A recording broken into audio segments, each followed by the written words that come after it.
No Brasil, João Cristofolini. Em Dubai, Gustavo Carriconde. Eles leem os mais importantes livros e debatem suas principais ideias. Fique ligado nas dicas dos maiores nomes da literatura de negócios e como você pode aplicá-las na sua vida como empreendedor. Está começando agora mais um episódio do Resumo Cast, livros para empreendedores. Olá, seja bem-vindo a mais um episódio do Resumo Cast. Aqui quem fala é João Cristofolini e estamos começando agora o episódio 110 com mais um livro para empreendedor. No episódio de hoje vamos falar sobre o livro Growth Hacking, a estratégia de marketing inovadora das empresas de crescimento mais rápido. Growth Hacking é uma das melhores metodologias de negócios do Vale do Silício nos dias de hoje.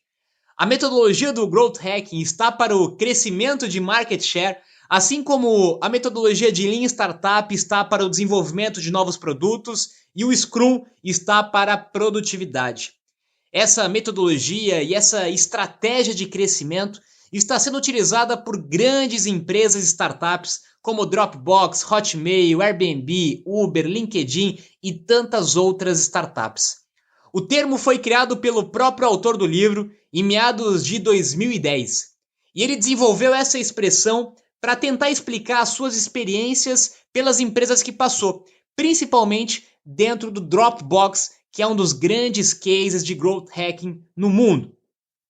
Mas muito mais do que apenas uma estratégia de negócio ou mesmo um processo contínuo, o growth hacking é uma filosofia, é um modo de pensar que pode ser adotado por qualquer companhia, seja ela grande ou pequena. Então, neste episódio, nós vamos conhecer um pouco mais sobre a filosofia de Growth Hacking, o seu processo de implementação, os desafios de conseguir desenvolver uma estratégia de Growth Hacking e alguns cases de empresas que conseguiram alto crescimento usando essas estratégias. Então, fique ligado que está começando agora o episódio 110 do Resumo Cast.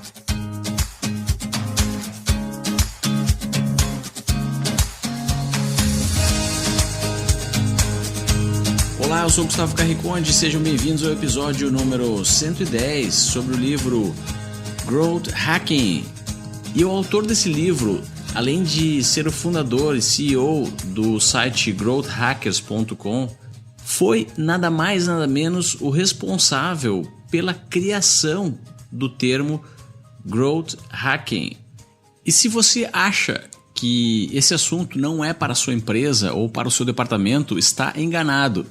Já faz muito tempo que as empresas entenderam que vendas é uma tarefa que todos os funcionários e colaboradores precisam dominar.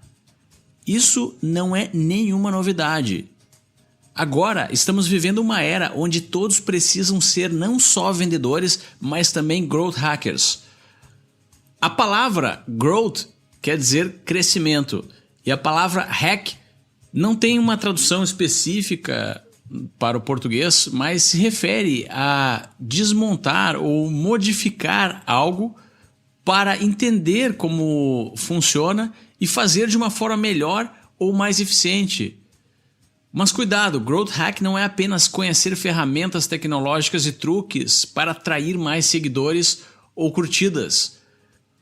Segundo o livro, Growth Hacking não é possível se algumas outras coisas não acontecerem antes.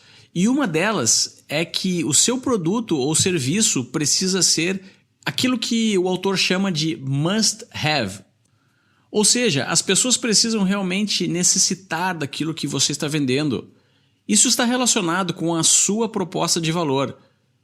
Será que, na opinião do seu cliente, o seu produto é insubstituível? Será que nenhum outro competidor ou outro produto alternativo pode resolver o que o seu resolve? Para descobrir o valor real do produto ou serviço, pergunte aos seus clientes como eles se sentiriam se não pudessem mais utilizar o que você faz ou produz. Se eles sentirem-se muito prejudicados, o seu produto é must have. Mas se a vida deles continuar como se nada tivesse acontecido, você precisa achar uma forma de agregar mais valor naquilo que produz. Não é possível acelerar o crescimento de maneira sustentável de um produto que não seja must have. Então, se você falhar nesse primeiro estágio, provavelmente irá falhar nos outros estágios do Growth Hacking. Gustavo, é muito importante falar sobre a validação do produto antes de falar sobre Growth Hacking, sobre crescimento, sobre marketing, porque tem muita gente que acaba atropelando esse processo. Antes mesmo de ter um produto validado no mercado, antes mesmo de ter uma primeira carteira de cliente, começa já a pensar em estratégias inovadoras de marketing ou de growth hacking e acabam, logicamente, se atropelando durante o caminho, e isso não se torna sustentável para o negócio. Você precisa primeiro validar o seu produto com uma carteira inicial de clientes para entender se de fato você já pode ir para o próximo nível, que seria um nível de crescimento. E para fazer isso, o autor usa como sugestão um simples questionário de pesquisa para que você faça com os seus clientes atuais, tentando entender por que as pessoas usam o seu produto. Ou se o seu produto deixasse de existir, qual o impacto que isso geraria nessas pessoas? O que elas estariam usando no lugar do seu produto? Qual concorrente que elas estariam buscando? Ou qual foi o maior benefício que elas obtiveram ao usar o seu produto? Se elas já recomendaram o seu produto para uma outra pessoa? E que tipo de pessoa que elas acham que se beneficiaria com o seu produto? Ou até mesmo como elas acham que você poderia melhorar o seu produto para tornar ele ainda mais útil para ela, o seu cliente. Quando você começa a coletar informações sobre o seu cliente, você vai entender se o seu produto já está pronto para crescimento ou se você precisa ainda validar o seu produto, melhorar o seu produto, para aí sim pensar em crescimento. Uma outra estratégia sugerida pelo autor é medir a retenção de clientes, ou seja, o número de pessoas que continuam a usar o seu produto. Se a sua taxa de retenção de clientes é muito pequena, significa que você está com algum problema no seu produto. Se você está com uma taxa de retenção de clientes já um pouco interessante, ou seja, os seus clientes continuam a usar o seu produto mês a mês, significa que o seu produto está, de fato, gerando algum impacto positivo na vida ou nos negócios do seu cliente. Então, nesse momento, depois que você analisa e entende o perfil do seu cliente, você vai conseguir começar a pensar em ideias para o nosso Growth Hacking, que nós vamos comentar com mais detalhes nesse episódio. Mas antes de tudo, não esqueça de validar o seu produto e estar certamente convicto pelo comentário e feedback do seu próprio cliente de que está na hora de você pensar em crescimento no seu negócio. Todas as empresas ou organizações que visam o lucro estão envolvidas em duas atividades principais, que são produzir alguma coisa, um produto ou um serviço, e vender essa coisa. Uma importante parte da venda, e que nos dias de hoje estamos acostumados a quebrar em uma área completamente distinta, é o marketing. Porém, já falamos diversas vezes aqui no Resumo Cast que as empresas que se destacam são aquelas que conseguem unir os seus esforços de venda com os esforços de marketing. Mas antes de mergulhar a fundo na metodologia do Growth Hacking, vamos falar sobre um assunto que impacta tanto vendas quanto marketing, que são os canais.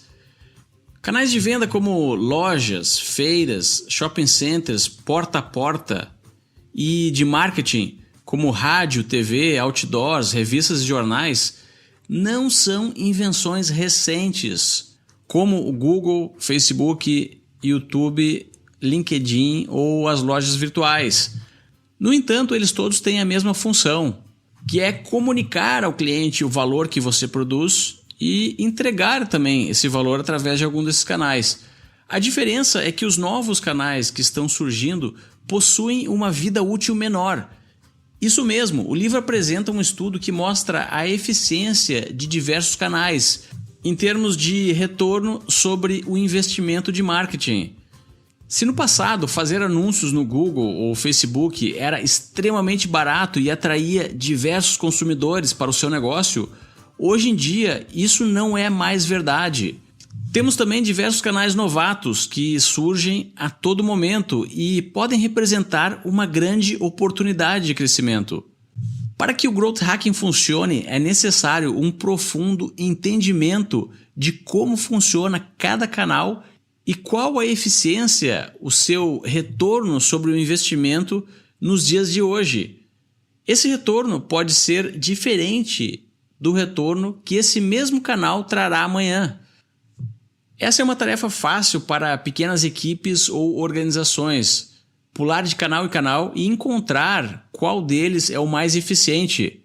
Mas para grandes organizações ou equipes maiores ou negócios tradicionais já estabelecidos há muito tempo que utilizam primariamente um grande canal, essa tarefa de achar novos canais é extremamente complexa e envolve uma mudança de mentalidade, uma mudança de cultura.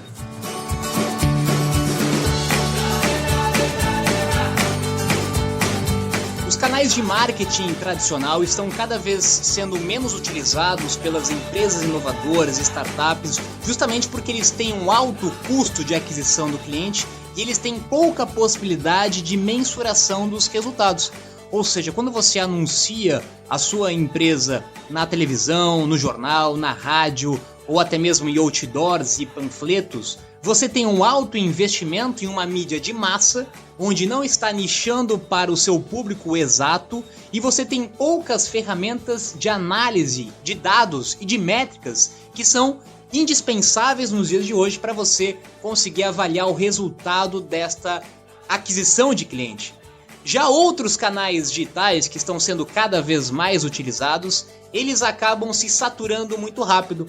Quanto mais as empresas vão para um canal de aquisição, maior vai ser o valor daquele canal, ele vai ficar inflado o investimento dele e maior vai ser o custo de aquisição do seu cliente.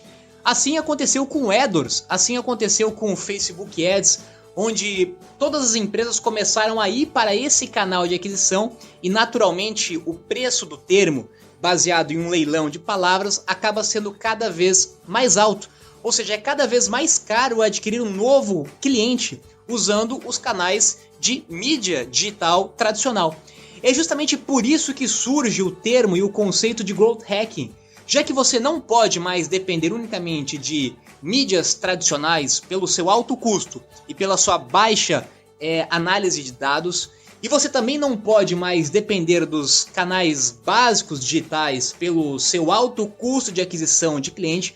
Você precisa pensar em outras estratégias de crescimento, onde entra o Growth Hacking, que é justamente experimentar outros tipos de canais de aquisição do seu cliente. E é importante entender aqui que não existe uma receita pronta para o Growth Hacking. O que uma empresa fez não necessariamente vai ser o que uma outra empresa deva fazer.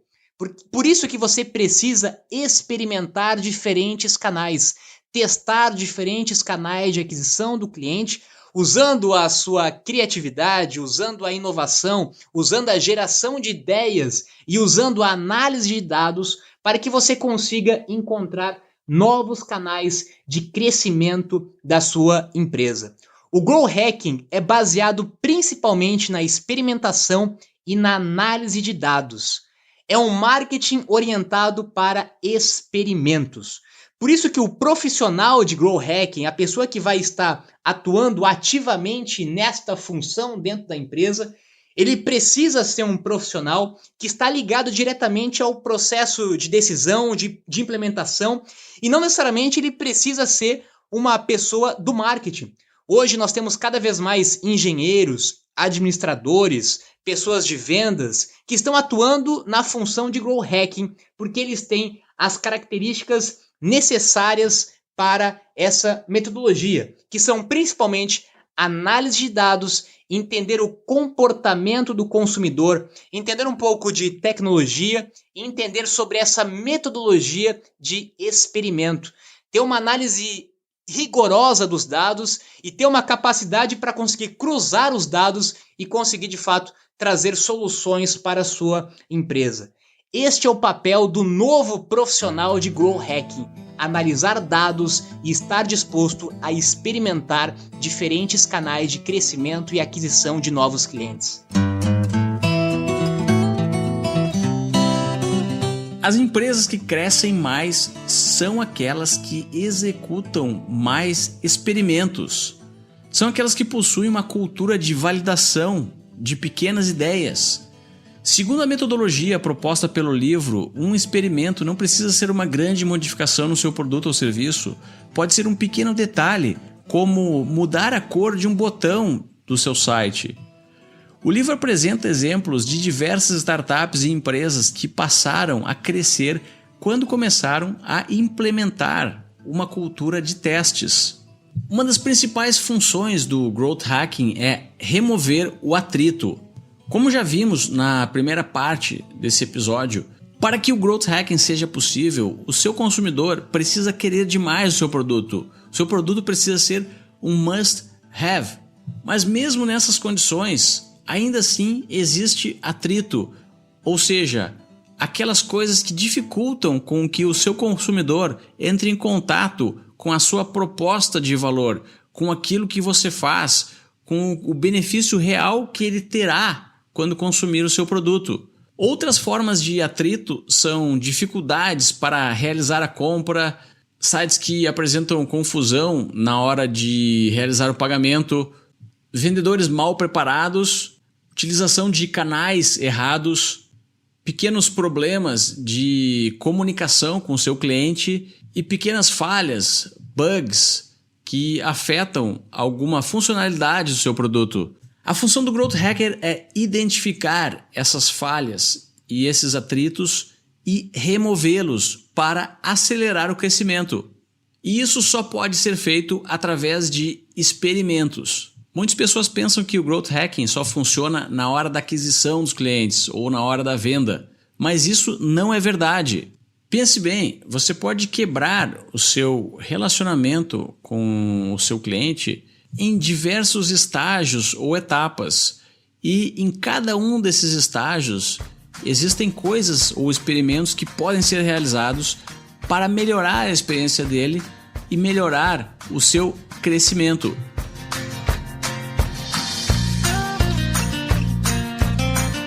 Vamos analisar na prática alguns cases de empresas e startups que usaram estratégias de Growth Hacking para ter um alto crescimento no seu negócio.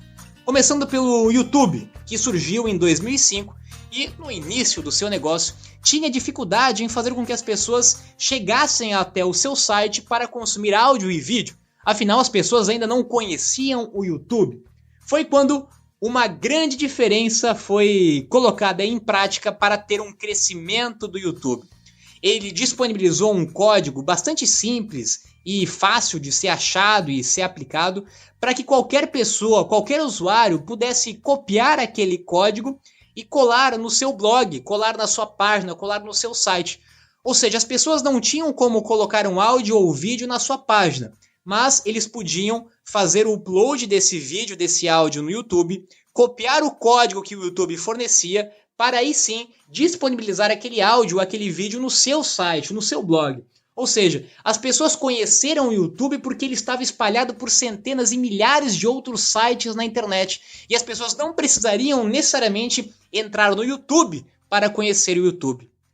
O Hotmail também tem um exemplo clássico de Growth Hacking, para fazer com que o seu produto, o e-mail, fosse conhecido pelo maior número possível de pessoas.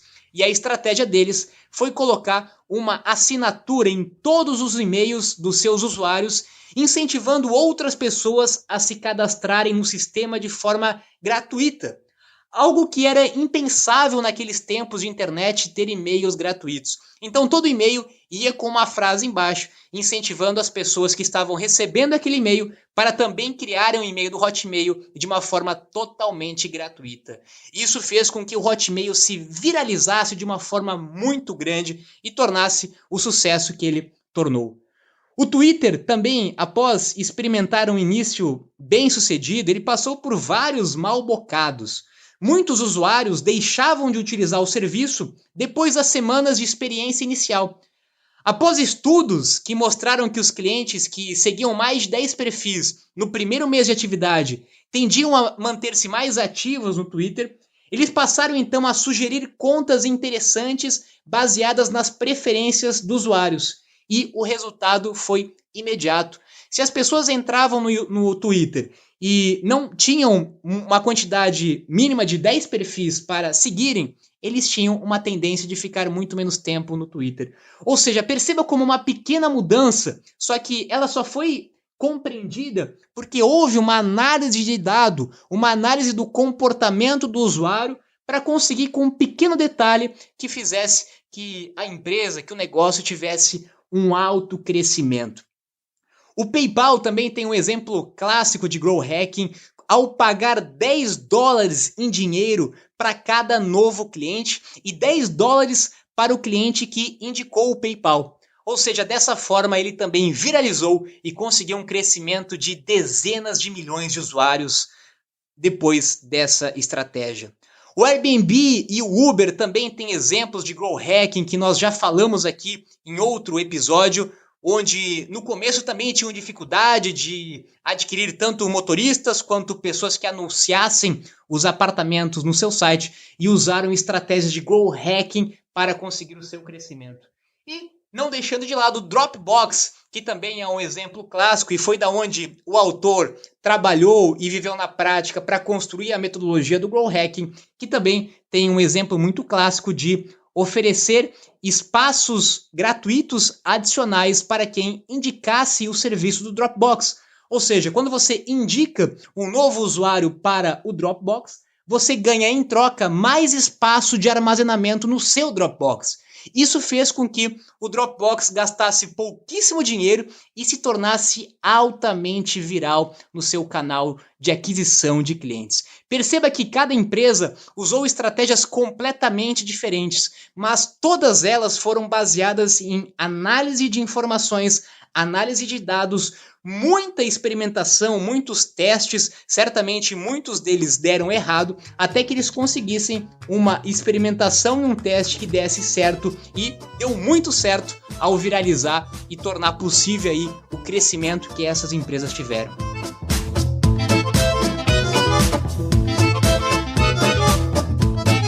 Fazer qualquer tipo de experimento e testar qualquer coisa sem disciplina e organização não é growth hacking, segundo Sean Ellis. A única forma de melhorar algo que não está bom é organizar os resultados dos experimentos e construir um sistema de aprendizado contínuo. Os testes não são perda de tempo. E cada teste que sai errado também é um aprendizado. O autor traz o exemplo do jogo Batalha Naval. E dependendo de quando você está escutando esse podcast, esse jogo faz parte de um passado remoto. E eu joguei muito esse jogo. Ele é basicamente um tabuleiro onde o seu adversário escondeu navios. E a sua missão é descobrir onde estão esses navios e afundá-los. Para isso, são necessárias experiências, validações, ou seja, cada tiro que você disparar irá revelar o que existe naquele local, água ou navio. E mesmo que você acerte a água com o seu tiro, pelo menos você aprendeu que naquela posição não existe um navio. E perto do final do jogo você terá um quadro, ou seja, um mapa com a localização completa do adversário. Então, a experiência que fica é que até mesmo os experimentos que saem errado precisam ser catalogados para aprendizado futuro. Mas como decidir quais os experimentos a executar? O livro apresenta um conceito de funil de ideias, onde todas as pessoas que trabalham na sua organização podem e devem contribuir com ideias para serem testadas. Essas ideias precisam ser catalogadas em algum local. E o próximo passo é avaliá-las. E para isso o livro sugere criar um score baseado no potencial de impacto da ideia, no grau de confiança em sua efetividade e facilidade em executar essa ideia. Esse score nada mais é do que uma nota, pois se cada ideia tiver uma nota, aquelas que receberem as notas mais altas serão testadas com prioridade. Se você está realmente determinado a acelerar o crescimento do seu negócio ou da sua startup, recomendo que você se aprofunde nesse assunto, especificamente no conteúdo do site Growth Hackers, que é o site criado pelo próprio autor. Vamos colocar o link na descrição desse episódio. Procure também ficar distante de soluções mágicas e ferramentas tecnológicas brilhantes que resolverão todo o problema, pois isso não irá acontecer segundo a própria experiência prática de Sean Ellis, o autor do livro. A solução é realmente criar esse funil de ideias e um sistema que possa testá-las e capturar o aprendizado delas de forma constante. Essa é a mais pura definição de growth hacking que realmente funciona ao longo termo. Se você nos acompanha há mais tempo aqui no ResumoCast, já percebeu que em todas as metodologias de negócios, e não seria diferente com growth hacking, é importante a experimentação, o teste, e para isso a empresa precisa ter uma mentalidade e uma predisposição para errar, já que é natural que quanto mais testes, mais experimentação, mais erros vão surgir durante o processo. Mas quando entendemos que esses erros são fundamentais para o processo de aprendizagem, acabamos aprendendo com os erros e entendemos que ele faz parte do processo de experimentação até que seja encontrado o canal exato de aquisição ou de crescimento da sua empresa. Então, se você quer criar uma cultura de growth hacking dentro da sua empresa, você precisa permitir com que as pessoas errem, com que as pessoas testem coisas diferentes, com que as pessoas testem ideias diferentes e não se importando com o resultado diretamente, e sim com a experimentação e com o teste, com a validação daquela ação. O autor usa 4 passos importantes e indispensáveis, na verdade, para você aplicar o growth hacking na sua empresa. O primeiro que nós já falamos é a análise de dados. Então, você vai entender o perfil do consumidor e vai conseguir separar os clientes em grupos, entender os principais hábitos, entender qual é a persona de fato com quem você está comunicando e vendendo. O segundo passo é a geração de ideias. Com base nas análises feitas, você e a sua equipe vão gerar várias ideias, sem nenhum preconceito, de como que vocês poderiam fazer com que a sua empresa crescesse e adquirisse mais clientes. O terceiro passo é a priorização dos experimentos, onde nós vamos comparar as ideias e, através do sistema de avaliação, pontuar quais seriam as ideias mais importantes a serem aplicadas em um primeiro momento. E o quarto passo, onde nós vamos começar a colocar as ideias em práticas, experimentar, testar, estar aberto a errar e voltar novamente para o passo 1, que é a análise de dados. Ou seja, é um processo contínuo que não tem fim. Você analisa, você gera ideias, você prioriza as ideias, você coloca em prática. Colocou em prática, vai de novo analisar os dados, vai gerar mais ideias, vai gerar ideias para melhorar, para mudar, vai de novo colocar em prática num processo contínuo de crescimento. Essa é a mentalidade que a sua empresa precisa ter se você quiser, de fato, implementar estratégias de growth hacking dentro do seu negócio.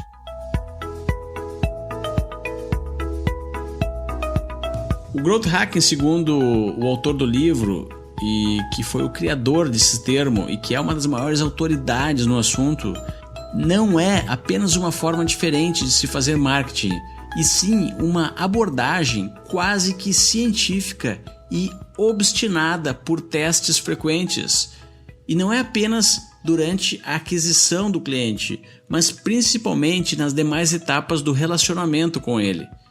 Falamos bastante sobre relacionamento pós-venda no livro da semana passada, Customer Success. E a grande lição daquele livro é que não existe pós-venda. Todo o relacionamento tem que ser de pré-venda, mesmo depois que o seu cliente já comprou o seu produto ou serviço.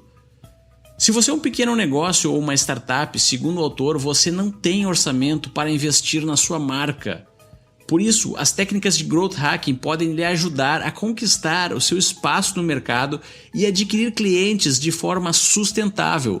Um grande erro que as empresas cometem quando não estão conseguindo crescer é investir em sua marca, deixar o logotipo mais moderno, mudar as cores para melhorar a sua identidade. Mas segundo o autor, isso sai caro e não traz nenhuma fração dos resultados que a metodologia do Growth Hacking pode proporcionar. Por fim, a mentalidade de Growth Hacking é um desafio cultural e é muito difícil de ser implementado em grandes corporações. E isso é uma vantagem e uma oportunidade que a era em que vivemos traz a pequenas corporações e startups.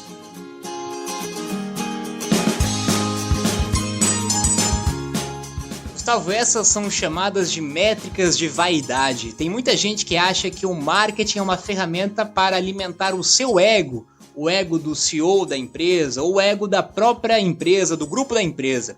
Com mais curtidas na página do Facebook, com mais inserções na mídia, com layout melhor, com um site bonito. Isso certamente é importante em alguns momentos, mas isso não é o foco principal, o objetivo principal de estratégias de Growth Hacking. Estratégias de Growth Hacking estão preocupadas em gerar resultado, em gerar crescimento e não gerar vaidade. Ele está preocupado em saber quantos usuários novos vão ser gerados com a sua estratégia, quantos leads você vai gerar, quantas vendas a mais você vai gerar, ou como você vai melhorar a retenção do cliente. Essas são as métricas que você tem que se preocupar no seu negócio. Cuidado com todas as outras métricas que não vão trazer receita para sua empresa. Ter mais curtida no Facebook não vai gerar receita. Ter uma marca ou uma logo mais bonita não vai gerar mais receita para sua empresa. Ou simplesmente estar em mais evidência na mídia também não vai gerar receita para sua empresa de imediato. Preocupe-se com ações que de fato vão impactar no seu negócio e vão impactar na vida do seu cliente. E cuidado com as métricas de vaidade que vão apenas aumentar o seu ego e não é certamente o seu objetivo.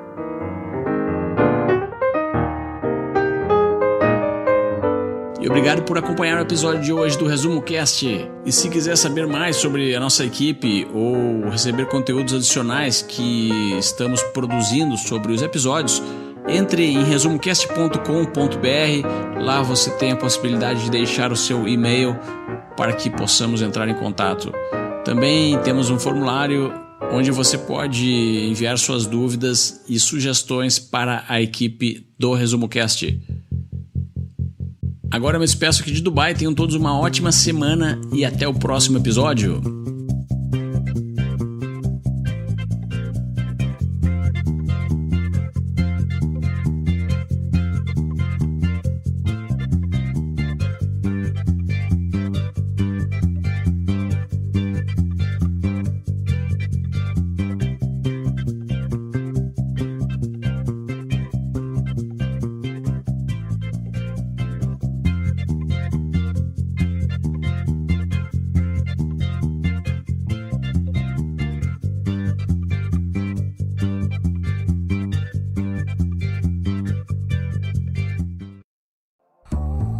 Se você gosta de assistir vídeos gratuitos sobre livros para empreendedores, sabia que já estão disponíveis no canal do YouTube do ResumoCast os resumos dos livros em vídeo dos últimos episódios da temporada 3?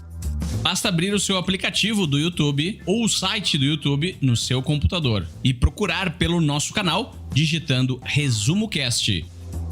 Te vejo por lá.